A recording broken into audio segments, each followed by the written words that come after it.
Hi, I'm Leezá. I'm an international transformation specialist, and today I'd like to talk to you about something so essential to true transformation. And the way I define transformation, it's becoming who we really are. It's transforming into who we really are, not getting to a different place, but just being this ourselves. And that thing that is so essential is wholeness. So let me explain. Many of us live split, right? There are parts of ourselves that we accept, we think are fine, we present to the world. And then there are other parts that we hide or reject or keep in the shadows or are embarrassed of. But to feel really good in the world, to enjoy our lives and to have real growth, it doesn't come from editing out who you are. It doesn't come from cutting these parts out and only living these parts. Growth and feeling good and being whole in the world comes from embracing all of who you are, even those parts that you think or you were taught you should be ashamed of. So today I want to show you how wholeness is not something that you achieve, it's what you can remember because it's who you really are. So have you ever felt yourself compartmentalizing who you are? Meaning there's one version of yourself at work, there's another one with family, maybe there's one when you're alone or when you're doing sports, right? You have these parts of yourself. And have you ever felt that certain parts of you need to be hidden or that you have to act a certain way in order for you to be accepted? So the truth is that the parts that you hide holds the key to your becoming whole. So what I mean by that is those parts that we have kept hidden are stopping us from feeling the fullness of who we really are. It's not helping us to hide, which is what we think, actually. It's what we've been taught, actually. So if you think about a lot of people have been bullied or harassed, or even if it hasn't been that extreme, we've had unkind words or we've been told things about ourselves that led us to believe that who we are and how we are is not okay. Like just the way we are is not okay. There's something wrong. And for many people, that's a given. Of course, I'm not okay this way. I have to, whatever. And there are industries, cosmetics and clothing industries and fancy cars and all these things that we've been taught if we have that, then we're going to be okay. Then we're going to be accepted, right? So I'm not saying not to enjoy those things. Please do.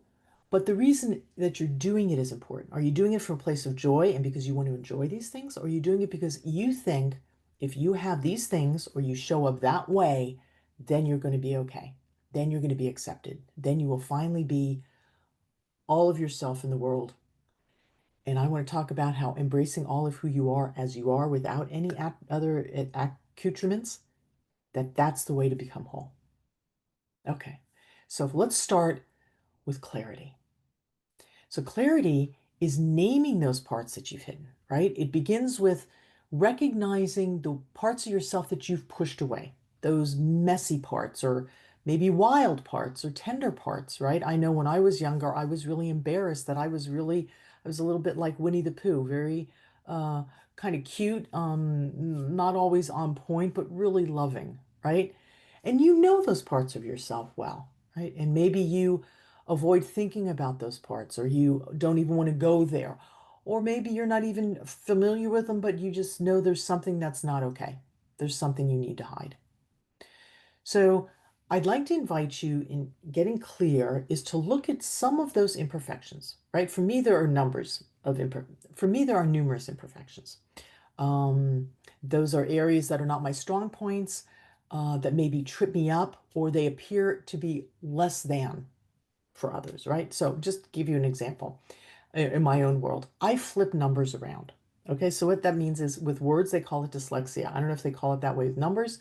And maybe it comes from having spent years in Germany where they actually flip the numbers instead of 23, it's 3 and 20. I don't know the reason. In any case, I've done years of training, Sudoku, mind exercises, all of these things to get my calculations on point, and I still bumble with numbers. So, when you think that I work with senior executives, right, people who are literally running some of our largest international corporations, and my work, I love doing my work, and yet making a math error or an estimate on the spot in calculations, sometimes it's like I want to shrink, right?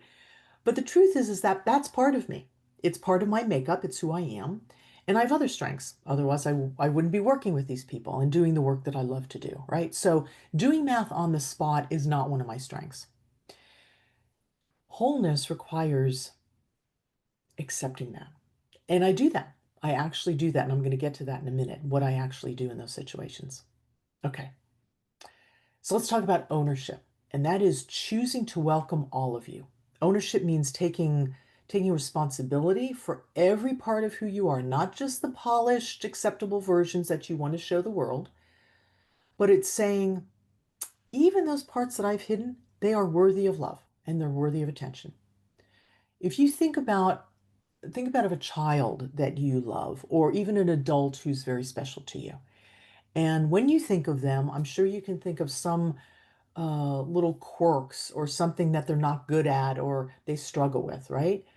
And I imagine that you'd want to reach out and help or be kind to them when they mess up or when they miss the mark, right? In whatever area it is.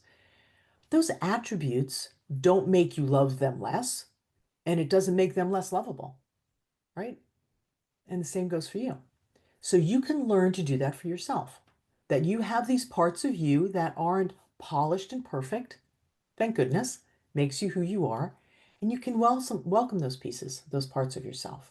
And you can welcome those parts of yourself that maybe you once rejected or thought weren't okay. And you can reclaim that sense of self and the energy and the creativity and also the, how should I say, the wisdom or the self-knowledge that comes from being fully yourself with all of those parts.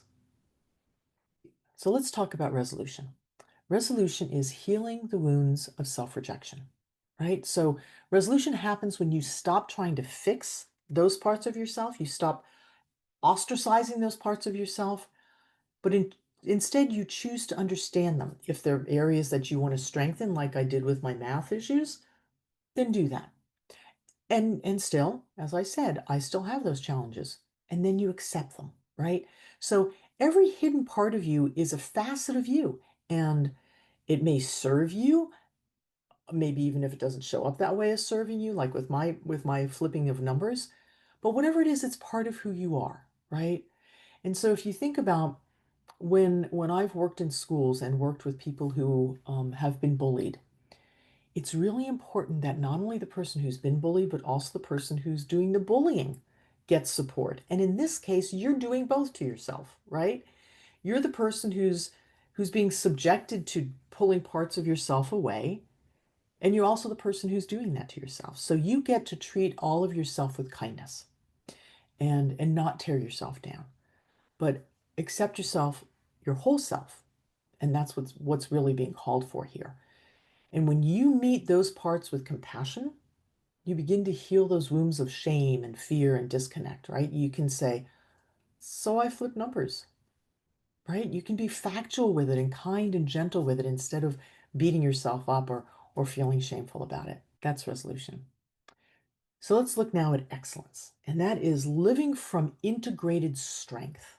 Okay? Excellence isn't about being flawless. It's really about being whole and bringing your full potential to the table. It's showing up with all of yourself to bring your best to yourself and also to others. So when you integrate all aspects of yourself and you stand on solid ground, then there's no fractures anymore in your identity. There's no parts of yourself that are splintered off, right? You come from a unified place within yourself, like that you have this core that's resilience because it's strong and it's whole. That's what resilience really is being able to come from a place that is so strong that you can encounter things that are difficult and still stand strong and still stand whole. So wholeness is your greatest strength because nothing and no one can take that away from you, right? When you fully own and love yourself, there's nothing anybody can do to steal that from you. That's yours. So I'd like to offer you a takeaway, something that you can explore gently this week. You can ask yourself, what part of you have you been hiding? And just pick one, whatever it is. Like I mentioned, for me, it was number flipping. So choose that one part of yourself and find a way to honor it, whether it's through speaking about it or being compassionate with yourself or just recognizing and saying, oh, wow, there's that. So you can speak to yourself about it when you notice it and say, hey, there's that funky little quirk of mine again, right? Or you can acknowledge it publicly, as I've done, and say, hey, I have a bilingual number function problem from years of living overseas, and I mix up numbers sometimes. So help me out. Check my math. That's how I navigate that little quirk of mine, right? With numbers flipping. So don't hide. It's when you hide, you do a disservice to yourself and also to those who want to know you, who work with you and who get to love you. When you hide parts of yourself, they can't participate in that part of yourself. They're missing out on the wholeness of you. And because every part of you deserves a seat at the table, you really you have permission. Actually, you're called to bring your full self forward. Okay? So if this message helped you maybe reconnect with a deeper part of yourself, or if it reminded you that healing doesn't require being perfect, then like the video, subscribe for more, and share it with someone who maybe is also ready to feel their wholeness again. And if you're ready to live rooted in clarity and ownership and resolution and excellence, you'll find resources and programs linked below. You already are whole. There's nowhere to get to. You simply need to come home to yourself again.